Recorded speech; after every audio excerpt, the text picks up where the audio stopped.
G'day and welcome to part 34 of the XC restoration at last. In this one we finish off the taillights. We have a lovely complement of nicely freshly rebuilt door hinges. We moved this hole in the transmission tunnel over 20mm to suit the manual transmission. We've got a set of rear shockers there for it, and we sorted out the reverse light switch. I think that's it. Oh, and we paint two of the doors as well. So, getting ready for the big stuff. Hope you enjoy. And one other thing, don't forget to subscribe to Jason Hill's YouTube channel. He's the friend of mine that's got a ZF Fairlane, and he's started doing a restoration on that a little while back. He was posting videos on Facebook, and I made the suggestion of going to YouTube. So he's only been doing it a fortnight or so on YouTube. He's got 100 subscribers already, which is pretty good. I think it took me about a year to get my first 100 subscribers. But anyway, look, Jason's videos are there. He is a brilliant fabricator, so please subscribe to him. I'll leave his the URL in the description. So having said that, I hope you enjoy, and this is the first of a few more XC restoration videos. So thanks very much for watching and hope you enjoy. Right, well, a few things we've got to do on the XC restoration. I always say we, it's not we, it's me, sorry, it's just one person. This was the taillight we sort of refurbed last year, and we never got to putting it on. This is the one that hasn't been refurbished. And it's got a chip out of there, but it's not actually unroadworthy because it seals against that bit there. It's just a bit unsightly. So I'm going to go ahead and do this one up anyhow. And when a taillight lens comes up for sale, at a reasonable price, I'm going to grab it because too many people are asking stupid money for these things. And of course, I've got the other gaskets and stuff hanging out. I haven't bothered painting that because that's how Ford did it. That's exactly as Ford left it from the factory. So I've just left it there. It doesn't matter too much. It's got a new gasket in there and bits and pieces like that. So these need to go on. Hinge rebuilding, and these are painted in smooth cream, so these would be the original ones off the vehicle, I would think. That's not too bad, you know, we can probably get away. That's knackered, you can see that bush is completely gone. And this one, of course, being one of the detent ones, it's missing all this stuff. And of course the rebuild kit gives you all this kit, the roller and all that sort of stuff. There's two kits there with springs and all sorts of stuff. One bag will do two hinges, so it'll do sort of a detent one and a normal one like that. Now, I need to figure out which hinges I'm going to use because I'll obviously use these ones, but I've got a whole bunch of other ones too, which I'll use those kits in. Obviously, driver's side door's going to need one of them because that's the one that gets used all the time, and whatever's left I'll use. If I need to buy more of those, I will. Look a bit manky. So these have to go in before the headliner goes in. I've got that in the Plymouth, I think it is. It's rolled up with the Plymouth one. I've got one for that as well. Of course, once the headlining goes in, we've got these mouldings here now. I've got a full set of back ones. They're front chrome ones, and these are the black ones that would have been like the ones that came off the car. And these came from John. He's a friend of John Mellier, the president of the Wolseley Car Club. And he's given me a couple of wiper blades too. So they'll have to be rubbed back and painted. The only issue is I haven't got the top one and I haven't got the two side ones yet. And I want to get those and paint them at the same time as these ones and the back ones, so I can get Jeff, the screen fitter, to come in and fit the screen as soon as the headlining's done. So there's that to think about as well. Transmission tunnel hump. This is off an Automagic one, and the hole you see is off to the right hand side. And this shifter is far more central, so the shifter is over here a bit too much and sort of almost against there. I'm not too worried. There's probably a good way and a bad way of doing this. All I'm going to do is weld those holes up, cut out what I need on this side, flick around and weld it in there. That'll effectively shift the hole over. Couldn't care less. The only thing I'm worried about though is I bought this, and I'm tipping it's the wrong one because it says XW to XA early XB, so that's top loader time. Not even sure if it's going to be any good. So obviously single rails use a different one, and this is the boot that goes under, but having said that, it looks like it lines up absolutely beautifully. So I've not the fog yet. That actually lines up perfectly. You can see the holes there. So I don't know. I don't know enough about these, but I reckon it's going to be fine to use that. I've never seen a single rail. Having said that, they probably are around single rail boots, but that came from, it's a Respairs part from Kingswood Country, and he seems to be very reasonable in what he charges for parts. He seems to be cheaper than Respairs, but I don't know anyone at Respairs, so I sort of don't get any sort of discount or anything like that, where I do know a lot of people in local industry around here that look after me. I've not used Respairs for a lot of stuff, even though some of the stuff I bought has originally come from there anyhow. So, got that. Now the issue is, oh, one more thing. This thing here, there's the old fuel sender unit, and it's knackered. That rear start doesn't work. It's pretty rooted. This is out of the tank from the ZH Fairlane that Jason Hill has at his place that I bought as a parts car. I didn't want to use the tank out of this car because it had a dent in it, so I bought another sender, and that's been sitting there for God knows how long. Probably a year or a bit over a year. So once the headlining's in, this is the gist of it. Shockers are going in. They're on the way, the rear shockers. It's got front shocks in it now. Once the rear shocks are in and the headlining's in, I will paint the fuel tank, fit this, and then fit the fuel tank in the car. And the reason I'm doing that last is I want to stand in the boot well to pull the headlining back when I fit it. As for the rest of it, we have all this stuff here, and I've got to reacquaint. Now, I can remember a lot of it. I remember that's an oil filter of a CB750, so I don't need to use that. At the moment, there's the rear ashtray for the console I got, which is a Fairlane marquee one, which is chrome. The original ones are painted, so I'm going to use that one. I have to clean up the centre because it was healthy to smoke cigarettes in the 1970s, and someone's certainly done that. That's a little bit of gauze out of the air cleaner, which I didn't want to use. I want to cut a new one, but I'm not sure. I want to get some Dacron or something. And I've got some brake lines here. Rebuild kits for the rear caliper. Haven't even got around to doing that yet. There's another one. Here's a tap from the back of the house. Not the foggiest what that's doing in there, but it does look fairly cool. Might look good hanging out there like that. It's brass. They're pretty cheap. Caliper slides. There's all sorts of crap in here, and there's also. But what I need to do. There's U-joint, uni-joint things, and fuel tank bolts, all sorts of crap. But what I need to do is I need to pull out all the fasteners, or at least remember where all the fasteners are that are relevant to the doors. So that's the spare wheel, so I don't need that one. I have got, there's just so much crap in here, it's just not funny. I have got the hinge, the striker mechanisms all plated, and I did this ages ago. And of course these need the springs putting back in them, and they need to be lubricated. And I don't know if they need a rebuild kit putting through. Hang on a minute. I can't even remember how they work. Oh, they work with that. They're probably stuck. So there's the bonnet one, and there's a bonnet dick in here as well, and there's the boot. So there's a bunch of there's the bumper bar things. I've got to reacquaint myself with all this crap. There's the bonnet dick there. That sort of hangs down. Wouldn't mind painting that and sticking it on either. Gets it out of the way. Gets all this crap out of the way. Rear caliper stuff. So we need to go through all of this and figure out what we're going to use and where all the bolts are. Well, we're just sort of clawing our way back into the XC and reacquainting ourselves with it. I'm not going to show what I'm doing with the taillights because I've already got a video posted on it where we sort of talk about this kind of thing. Yeah, so we're just going to sort of muck around a bit. But I can knock this one, this is a little bubby job here, so I can knock that out of the way and,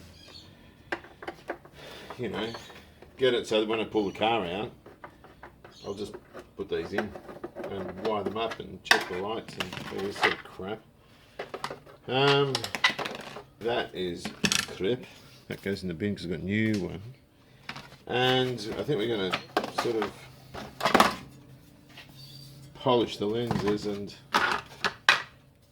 paint some of this stuff. That's a bit pitted there, but you don't see a lot of this, so I can just sort of rub that back, or rub that back and repaint that thing. So I've got this one done as well. That's the second light. This is the one that's got the faulty brake light lens. I'll get another one when I can. I'm just taking that tape off. I've just run around in here with a bit of silver rattle can spray, and I hate that colour for painting things, but for a light reflector it's actually really, really good. So we're just going to pop that in. I mentioned this in the other video. I've got a whole video on redoing these things, so I'm not going to explain it. Right, these are confusing. These are 3/16. There's a 3/16 thread. You can see it screws on nicely. That's what your dash pad in your XW and everything held on by. And the XC I think is the same. I can't remember now. 3/16. These ones don't fit on the taillights. They're not a 3/16 thread. These ones do. You can see it's marginally large, so very easy to get those two mixed up. And these ones, of course, will go on beautifully. Now I thought it might be a metric 6mm thread. That's a Honda one. Of course, that's not going to fit. So there must be a 5mm metric or something like that. I don't know what it is. But Ford use a lot of crossed, a lot of metric and imperial stuff on these cars. So there are the taillights. Can we stick a bit of light? You can see how clear they are inside. And that's the other reason why I've elected to repaint the reflector. It's a slightly brighter silver, but I think it'll give it a sort of a fresher look. That's of course with a cool white LED. With an incandescent, it's going to look a bit better than that. But anyway, look, this isn't perfect. This one, you can see that chip there. It looks like it's got a crack there, which it probably is. I don't know, but I need another one of those. So, other than that, they're pretty well done. Maybe just give it a bit of a wipe on the bright work. Stick them in the car. Yeah, they need a bit of a clean up on the bright work, but look, at the end of the day, they're going to be fine. You just have a couple of surprises. The driver's one, of course, is no surprise at all. It's absolutely knackered. The bush is gone there. Somebody's put a clamp there to stop the pin coming out. They're gone. Right-hand rear's in good nick. I'd have assumed the left-hand rear would be as well, but this one is probably the worst of all. Don't know what the story of that is, but the left-hand front are good. So it doesn't seem to be... Yeah, that's well and truly acceptable. So I'm not going to bother rebuilding those, or those. I've got 2 rebuild kits for those ones, so we can go ahead and do that. And there's this little guy here. Now I'm going to turn it around so you can see it better. This is out of the ZH Fairlane that I bought direct. And incidentally, I'm going to go back to Jason's place to revisit that car because I think the left-hand doors, the left-hand doors are better in that car than the ones I've got here. So if I can snaffle a few doors or a couple of doors, that's good. Because my left-hand rear one, as you mentioned, or as I said before, the skin's totally buckled and pretty knackered, and I don't really want to spend all the time doing that. Now what I've got, and I'll show you in the car in a moment, is this is off-centre. This is the T-Bar Auto one. I think the manual one's different. I don't know the difference between top loader and single rail. Now, having ascertained that, I bought this, which is wrong. This is the top loader one, $49, including postage on the door. There is what I didn't know, because I didn't do my homework, because I was lazy. I didn't know there's a single rail one as well, and they are normally about $10 dearer, plus another $10 for postage. So this is like $20 cheaper. Now if I can use it, I'm going to use it. Of course you can have your boot, which that looks nice and bootish, and the ring that holds it in. Of course they marry up perfectly to that, but what I need to do is move it over to the centre. So then what we'll do is we will take some paint off around those, because I'm going to weld those up. Take some paint off here, mark where I need it to be, cut it out carefully, and then weld that bit over there. And redraw it, give it a little rattle can paint job, and that'll do fine. That's the thinking, that's what we're going to hope. So let's go stick it in the car and see what we can see. Right, so what I'm going to do, if you remember this was all cut out before, and nice. I welded a piece in and put some seam sealer over it. Didn't need to seam seal it, that actually wrecked the look of it, but I did weld all this up and put that bit in there and used a template to get this hole the way I wanted it. Now, this is the little box. Whoops, I might take the gear knob off. And Ford, to their credit, have used the same holes. So, I've taken the paint off here with a paint stripper disc on a drill. I didn't use a flappy disc on an angle grinder because it's only thin metal and I didn't want to thin it out anymore. But if you look at this, this has to be over a little bit more. And I'm not even in the right ballpark. I wonder if I put that, no, I'm up against the, it's something like that, it's right out. So I'm sort of thinking, and I'm going to guesstimate it because I'm dodgy like that, but I'm sort of thinking it's got to go something like that, even further over.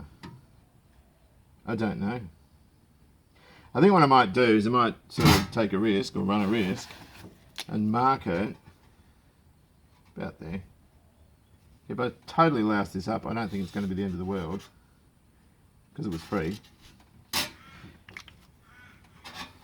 And I reckon if I take that 20 odd mil and stick it over here, it might be better because it's just a little bit too far over.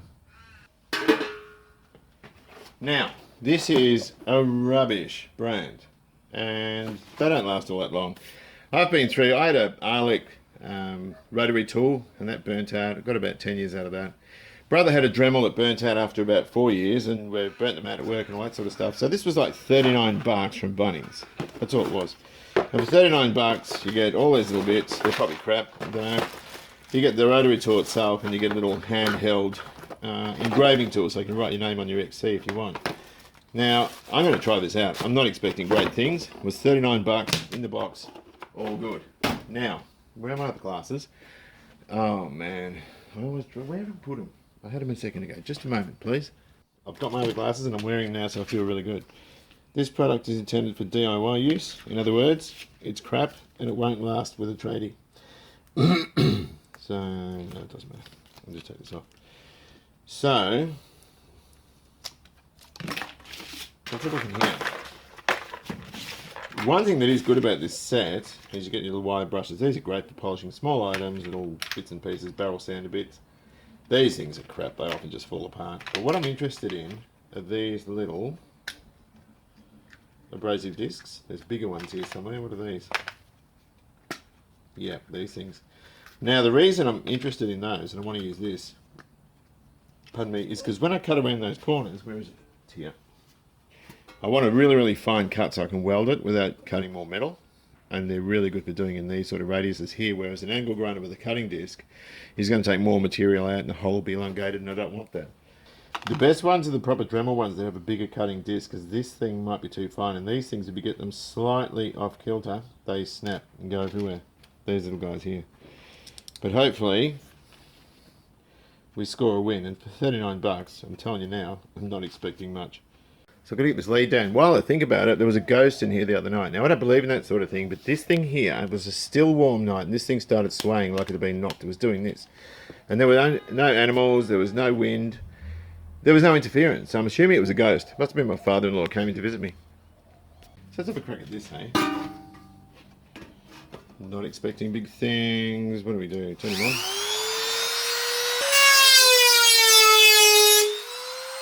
Talking about the same as it did before.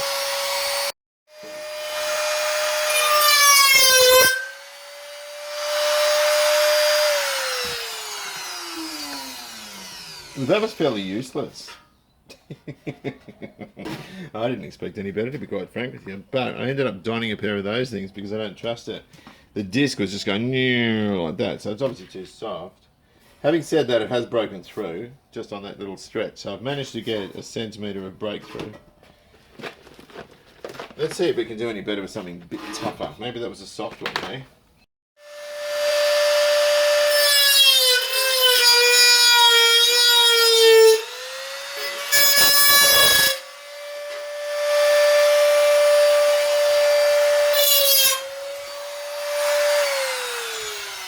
That is excruciating.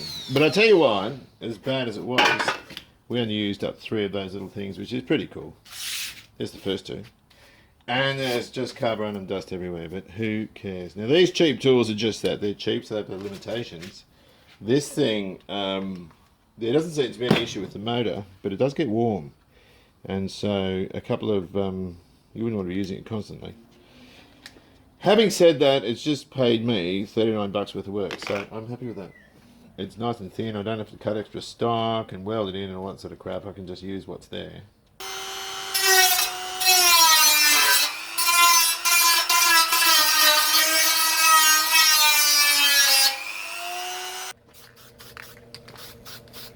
So we just stick a bit of black paint over it, clean up the rest of it, and that will do.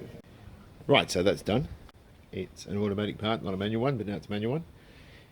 The other thing is we get to use old parts, original bits that are modified instead of buying new stuff and then consigning this stuff to the junk pile. The other thing is it saves money doing it this way, and also it's what we do. It improves our skills when we muck around with stuff like this. Now the other thing is that old welder, that's going to Andy from the Ford Forum. He's got a GXL that's waiting for lots of sheet metal repairs, and that's what that welder's so good for doing. It's not good for the heavier stuff. It's only a 130. The one that Dave's given me, bless Dave, is a 200 with a gas bottle, so, or an argon bottle, so that's cool. Right, XC. Whoever ends up with this car, I'll tell you what, will get a brand new car if I ever sell it, because everything needs replacing. It's been a pain. I'm up to $21,000 now, and I've got a 4-door shell. Right, so reverse light switch. These things are rare as rocking horse poo. Well, they are and they're not. You see these advertised second hand for 50 bucks. You can buy them new through Hemi Performance. I think it's Hemi Performance for 35. Now this works. It's got good continuity. Push the ball down, stuck some J-Car spray in there. the contact spray, which I always rattle on about. But it's not working in the gearbox. And what I'm going to do is I'm going to stick that in a 3-jaw vise. It's a 6-sided nut, for want of a better term. And I'm going to take that little shoulder off with the pairing bit in a lathe, and I reckon that'll work then. If it does, not buy a new one, but I'm just sick and tired of spending dosh. Right, these hinges are knackered. I don't know if I mentioned this before. We've got slop this way, slop that way. We've got this thing that doesn't work properly. The pin, you can see that shoulder there is completely chewed out where that's been running against it. So it's rooted. This one's a great example of how not to repair a hinge by putting a clamp on there to stop the bush falling down. Again, it's stuffed. So I've got a hinge repair kit. These things are great. I stuck 2 of them, I think, in the XW. 1 or 2 of them, can't remember. I've got 2 of them here. And each kit will do an upper and lower hinge. Now, I've got I haven't even really looked at this. I can't remember what I did on the XW. They're all knurled. This one here will be for that roller. Ta-da. So it can roll against this thing here. Now what you'll find, if you knock that in too far, that roller won't roll and it's going to start hacking into there again. So when you knock it in, you have to let it go down to that. There's about a 1mm shoulder there. I think the one I had didn't have that. I think it was up higher and it became stiff, so I had to muck around with it to get it to roll again. This one looks a bit better. It's obviously a different company. Whatever the case, we're all good. That guy there has a lower shoulder on it, which means that thing goes into here. Like that. Okay, so we're good there. There are 2 pins. One's got a lower set of flutes on it than the other one. The lower set of flutes will be on the driver's hinge because it's broader in that section there. Because if you put that into this one, the hinge won't move because it's going to lock itself into the bush. Of course, we use this one for that, and we're good. Now these things have been burnt over. I can try and hit them. There's a good chance I'm going to need to cut that off with the 1mm cutting disc. Of course, better than 4 of these, brass bushes, and of course the spring will go between there and there, or there, if you know it goes now like that. So I've cut off what had happened is the protrusions have been crimped to sort of spread them out or centre punched. In the end, these have never been rebuilt before, and they'll be the original hinges off the car. Something of a shame that the original doors weren't on it because they wouldn't have had any rust in them. Anyway, this had a clamp holding this bottom thing on, so I'm just going to chew that off like that in the bin where it belongs, and we can start getting these pins out. Driver's door hinge, right, so there's 3 pins we need to take out. There's this one for the detent, which is chewed out. That's not a blind hole, so we're going to have to get a cold chisel behind there and bang it out from there. We've got this one here, which we can get a pin punch behind. That will hold the detent on. And of course we've got that one, which we ground the bottom of it off. So I think first thing we need to do is get that out.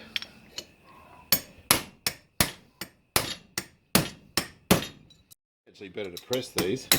Whoop, got it. Let it go. Yeah, it's all rusty and horrible. Take that off.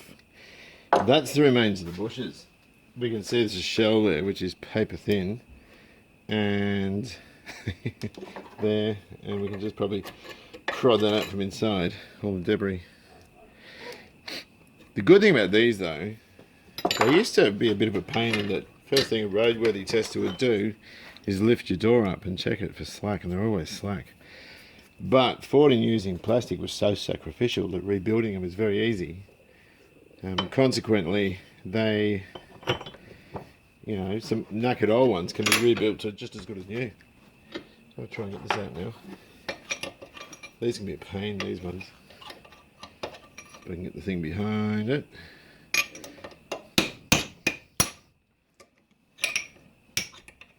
It's already got a bloody bend in it. It flew out too. Alright.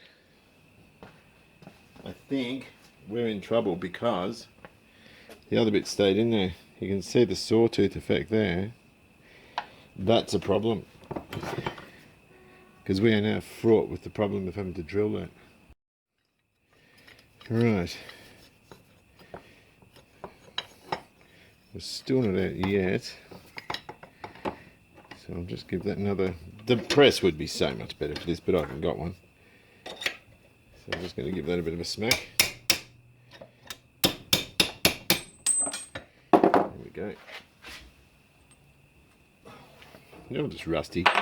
Been in there for a long time. So just giving these a bit of a clean up. I'm going to pop these little brass bushes in, put a bit of slip over there. Not too much, don't need much. You do need a bit of ice than I've got though. This is crap. I had it mounted better when I had the bench over the other side, but since I've had too many cars in here, I've sort of slackened off with that. So I'll just squeeze that in. I tell you what, I'm not in the mood to do this, and I shouldn't be doing it. If you're not in the mood to do something, for God's sake, don't do it. Because you'll stuff it up, which is what I'm about to do. Because I'm going to paint these as well. That's going to be fun. Make sure we get that true. That's not straight, nor is that, but it's going in. And we're good. Give it a final squeeze. So we want those in like that. That's good. And they'll make it run really nicely. Let's just stick this pin in. We almost need an anvil. Let's give it a knock. You can see it's starting to go in. Maybe we can squeeze it the rest of the way, hey? Have to be very careful as we approach. This bush. Yep, we're going in. Oh, that's so splendid. Look at that. And there's not going to be any slack in there. Even though it feels diabolic at the moment, because it's not all the way through, it is going to be quite alright. Let's keep winding that in. Well, here we go. I've taken that step off to allow that to go in a bit further. Some people talk about sort of filing that down. I'm not going to do that. So ideally it would have had a new switch. The other thing I'm annoyed about, of course, is that loom, which I've made up. I have the original one somewhere and I can't find it. So when that turns up, I'll just swap them over. So let's pop that in for now.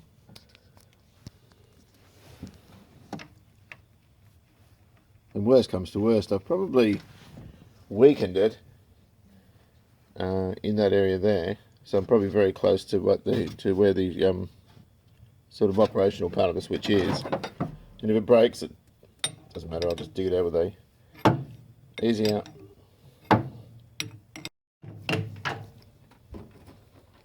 I'm using yeah. So I've got nothing in reverse. Switch works. Excellent. I'm going to pop it out and just put a little gasket there. Little washer. And we should be good to go. Right, so I can see over here I've got a black box. They're the rear shocks which can go in. Now I've rebuilt all the hinges, sort of. What's this? Left hand rear one. Put a kit in there. That's nice and it's a bit stiff, but it's all good. The left hand rear detent one. This is all in really good nick. Really, really good nick. So I've just put a spring in, which looks like it's going to launch any minute, but it's in. Oh, they're all done. The driver's ones were really bad. That's driver's one of the ones, and I've rebuilt that one. Put the bushes in, the pin, all that sort of stuff. Now the problem I had was the original driver's hinge, the detent one, had this little guy here, which is what that little detent stepper thing runs on, and you can see it's absolutely sawn off. So it's been riding in there on this to the point where it's just about almost gone through. Now, issue I had, of course, which is here, is I went to knock it out and it snapped. You can see how thin that was, and the sleeve that runs around it was the same. Now that can be all filed out and drilled and all this, couldn't be fagged. So Paul Harker had given me, he's a bloke that watches this stuff on YouTube, a lovely, lovely man. He'd given me a pedal box and a power steering bracket, which I used on the car, and a couple of hinges, which I thought, you know what, I'm not going to use those, but thanks very much for the pedal box and the power steering bracket.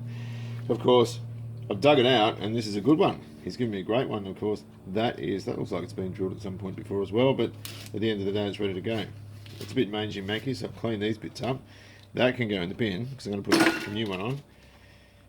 And that one was a bit sawn off as well, a bit buggered, but at the end of the day, I'm only interested in these bits here, so we can put this together by using these bits. Where are they? These bits here. Of course, these have all got to be painted and so forth. We'll stick that thing in now, I think.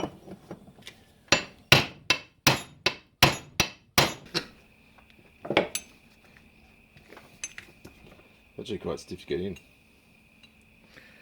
This little bloke. So there we go, driver's hinge is rebuilt. And I've ended up reusing that pin because the other one was hellish to get in. It was a little bit too big, I think. So we can call that one done. Just needs a bit more of a clean and a paint job. Right, so I've got the doors painted. They can go on the car once they've hardened off a little bit. I just did them before, then carted everything back into here because it looks like it's going to rain. So I think the first thing we'll do is we'll rip the cover off the car and put the tunnel housing on. I suppose we've got a housing. We'll put that on now. Try not to make a mess. I've got a bunch of mastic sealer, a whole lot of mastic sealer behind there. I've got to get this on, and it is going to be messy because I'm a grot anyway. And I've got to kind of go down here so I avoid the dash, have the gear shift, and then avoiding that seat adjuster because there's a left-hand seat in here, and sort of plop it on. Now, you should get something like that and you can see the mess I've already made, but you know what, we don't care. Where is my tool? There it is here. And we just got to screw it on. Some of the holes will need to be drilled, but if I can start them sort of like this to minimise mess, and sort of really suss out where it goes, then we're off to a good start. That one there needs to be drilled. There's one in the corner needs to be drilled. Some of them are welded up, and others. Where's that one? God, that one's up there. I don't want to re-drill too many of them though.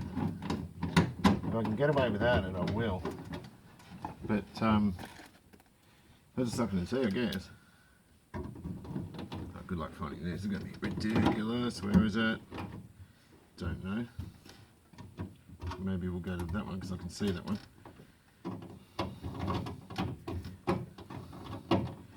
Famous last words. Okay. Where's my little screw stick? Here. Right. That one's in there. That's pretty easy. I can feel that. So I'm going to put that there. So I'm just going to go around and do this. Stuff comes off easily with, I don't know, terps or thinners or something. Well, that's really good. I've only got to do one hole. That's there. That's where I welded that plate into the floor where the other guy cut it up. The rest of it's lined up and sealing quite well, although the only part I'm not that wrapped with is that this back corner here, I might just stick a bit more over there or something. I don't know.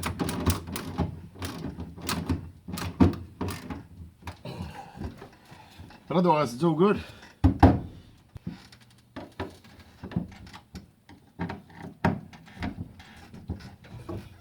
I think we're good. Now, one thing I haven't looked at on this is the console. It's an automatic one.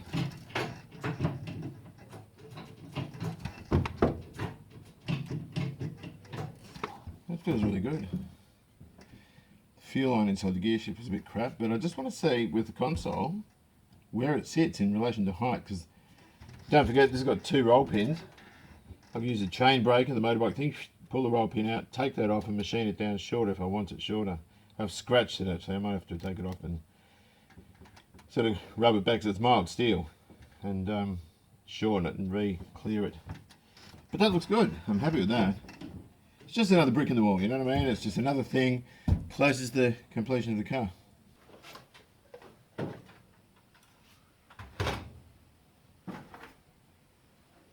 Oh, this is it's a speaker out of the old Austin for the Plymouth. The old Austin's come up for sale again. I would love to buy it. The guy wants less for it than what I sold it to him for. Let's have a look at this thing. Actually, I want to get on the bench. I want to do this on the boot of the car, on the bottom of the car. Let's have a quick look. Very difficult to see in this light the colour of this thing. This is jade green. I think it was supposed to be dusk originally. It looks like it was blue there, but it's gone sort of a greeny colour. This is an auto one from Ray Kwan, who's since retired and not there anymore. The bottom of the bin thing is pretty good in terms of cracks. We have to clean this all up. On the off chance it's ugly, what I'm going to do is I will lay fiberglass mat in here, and I'll do it upside down so that what we have is washers, just flat steel washers, sitting into these holes and the whole thing covered in fiberglass mat. I think I'll do it anyway to give it some reinforcement because I don't want these to crack. These are very, very hard to get in good condition. This, however, is an auto one, and so we don't need the quadrant thing. So I'm going to pop that out and just see what it looks like. XW workbenches aren't a great idea. I should be doing this on the boot because I've got to repaint the boot, but the bonnet has good paint on it, so I should not be doing this. This is dumb. Anyway, so far so good. Let's take this out and have a look. I've never converted one of these auto ones to manual. I've converted a car to manual, but I can't remember what the deal was with the console. Alright, that whole quadrant comes out. Oh, that's a good... Oh shoot, where is the end of that cable? Hang on a minute. That's a good part for somebody. It's got the quadrant that'll clean up. Well, it does clean up with a finger. And it's in good nick. That'll clean up impeccably. So that is a really, really good spare part for somebody. I don't need it though. So I'm going to pop that to the side and have a look at this. Now, Andy, good old Andy from the forum, had a, what do you call it? The insert that sort of goes here. Tell him about those things. Because he got a top-loaded one by mistake. I think it sort of comes out from the side. There's none of this sort of business here. So what we're going to have to do is take that insert out. It needs to be covered anyway because it's stuffed. And almost looks better in bare aluminium. And we might have to cut it all. Cut the console. Don't know. We need to have a look at it. Down all these little beads and cigarette butts came out. Can you see that? How nice is that? I wonder if I can relight this one and use it. Right, so I've got this console just sort of sitting here. Got my little flashlight to see where the thing bolts to the floor, which is right there. Coolish. Excellent, it's right there. So I look at that. That's reverse. 1, 2, 3, 4. So there's plenty of movement, although I'm just going to dust this off a bit. The top travel of the gear shift is up here. I would be inclined to take out probably that much there, leaving the bottom basically where it is, and just taking that out. And what about over here? See, I'm not even worried about that. I'd be inclined just to pop out just a portion of that and fill in this bit, which is absolutely diabolically easy. Because this bit here, pardon me, I'm doing, the seat material I've got, the velour is a greeny colour, and I'm going to use a green carbon. It's going to be like a jade interior in a white car, which is what I've always wanted. I had a Sigma years ago. I put a turbocharger on a white one. I used to thump everyone because at one stage I had up to 15 pounds of boost in it. That was accidental. I think I started at 5 and I went to 10. Whatever the case, it was a real sleeper, steel wheels and everything.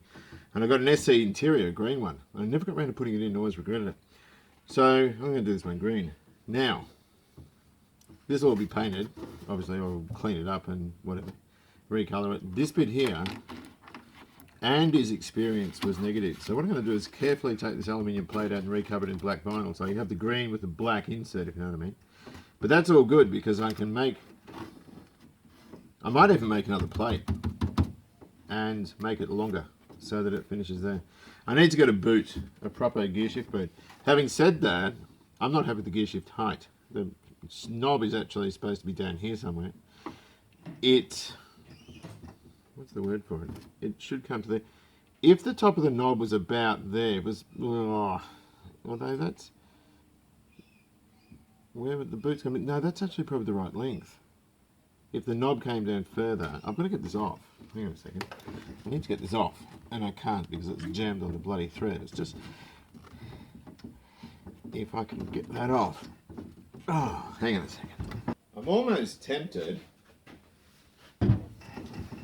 The original gear shift was 10 by 1.5 thread, which is what I made this when I made this gear shift lever. Because you remember the other one was really, really badly shortened, and so I just culled the whole thing.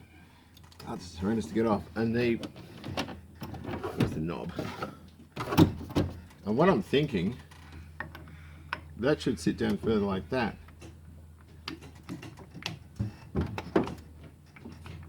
Oh. Should be like that. So the boot, I'm assuming, is going to come to about there. That's probably the right length. Maybe a tiny bit shorter. Maybe if it's down to there. I might take 20 mil off. That might be enough. Yeah, I think I will. I think I'll take that off and shorten it again. It's pretty easy to do. But look, at the end of the day, that is where we're up to on the car. I'm not going to do any more because I've got packs and packs of footage. Hope you've enjoyed this. The next one's going to be the big stuff. We're going to be sticking doors on and stuff like that. So, oh, don't forget also to pay Jason Hill a visit at his YouTube channel. He might be over 100 subscribers now. I'm not really sure. I'll put the URL in the description. Also, pay a visit to the guys at Crowell Motors. Take care of yourselves. Drive safely. I'll see you later. Bye-bye.